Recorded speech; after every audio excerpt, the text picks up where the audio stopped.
Here you go, buddy.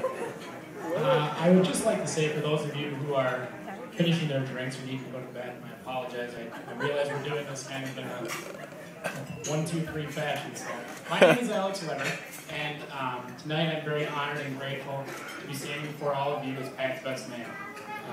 Before I start, I'd like to thank the families, Mr. and Mrs. Nelson and Mr. and Mrs. Schmitz, for everything that they've done in preparation for tonight. Woo!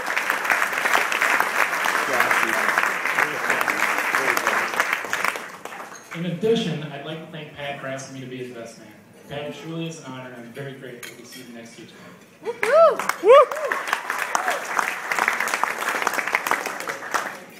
So I have to admit, when Pat first asked me to be his best man, I really wasn't worried or overly nervous about having to give this speech. In actuality, I was rather looking forward to having the opportunity to share a colorful story about that.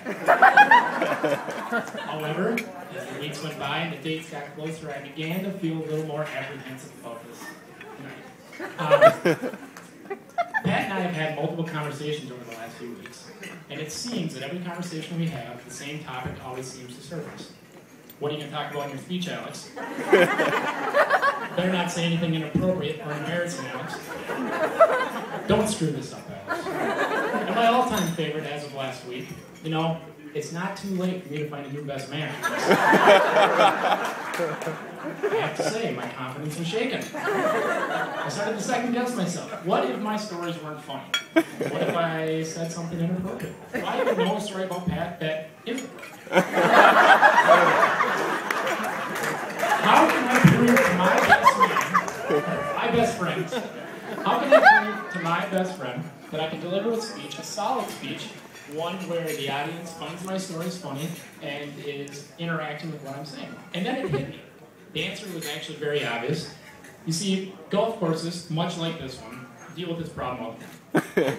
Golf courses are constantly tasked with keeping crowds quiet when they're supposed to be silent, and having crowds be interactive when they're supposed to apply. So tonight when the limo pulled up, I hopped out and I paid a quick visit to the grounds crew to borrow from them what I'm sure is the key in ensuring that all of you are very responsive in what I'm saying to you. So tonight, to prove to you, Pat, that the crowd finds my stories funny, in true country club fashion,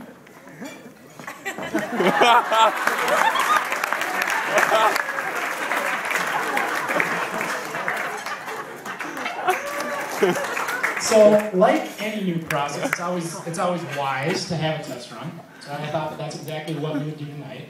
Tara, tonight I am very confident that the crowd will agree that Wayzata Country Club has seen its most beautiful, breathtaking bride come walking through their doors. Nice. This is very good. Very good. A very quick crowd. Right. Pat, and tonight for you, buddy, not bad. Looking sharp. I met Pat freshman year, and Pat and I lived together for 4 or 5 years, and I can honestly say that some of my most treasured memories during college were with Pat. Hunting trips, fishing trips, camping trips, trips out west skiing, pretty much anything that a roommate would want to do with his best friend, we crossed it off the list. And during that time, there are 2 things that I found that I can always count on Pat for. The first thing that I can always count on Pat for is his word. If Pat gave me his word, it was as good as gold, and I could take it to the bank. The second thing, and probably more important, Pat always, and I mean always, has ice cream.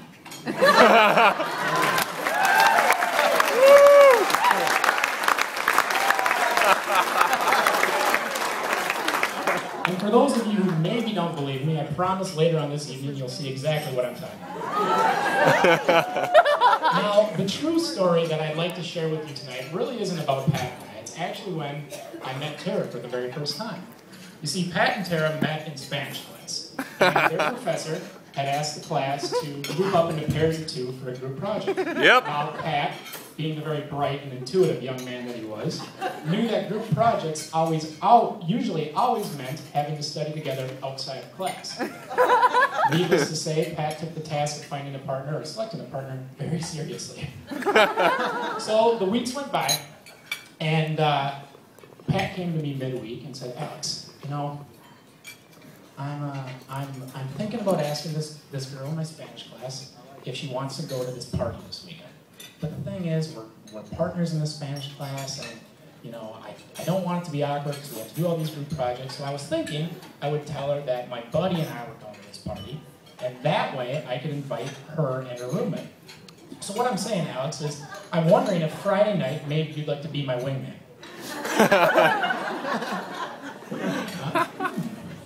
Her roommate's a girl, right? So Friday night came, Pat, myself, Tara, and the very lovely Randy Carlson went to the party. Now, shortly after arriving at the party, we started playing this game. And the game was a cross between ping pong and basketball. I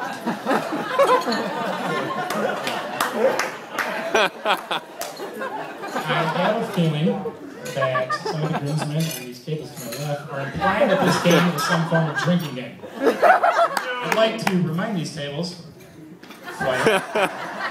and also, Wayzata Country Club reserves the right during any portion of the evening to remove any attendee for not complying with PGA rating limits.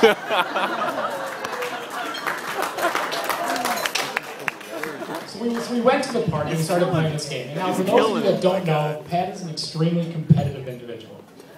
Add to that, trying to impress his Spanish partner, and he was pretty much dialed in for this game. He was not missing many shots. And Randy and I soon found ourselves getting our butts kicked pretty bad. Well, being fairly competitive myself, I decided that the best way to combat Pat's all-star performance was to tweak the rules a bit. So, time out, pause, hold it, I said. I have a new rule. From this point forward, whenever you or your partner miss a shot, you have to kiss your partner. Exactly. Pretty sure Pat was thinking the exact same thing that Caeli was thinking. Best wingman decision ever. Two things happened at this point. One, nobody argued with my new rule. And two, Pat went from being Mr. MVP to a really, really cold streak.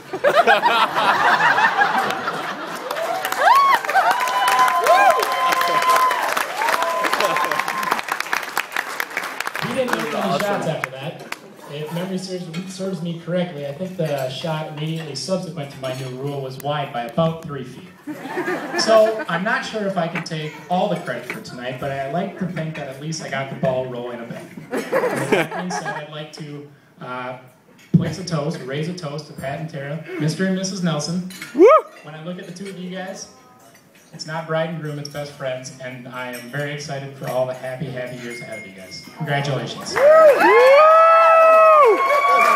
How about to the best man speech ever? Yeah, that was really sweet. Honey,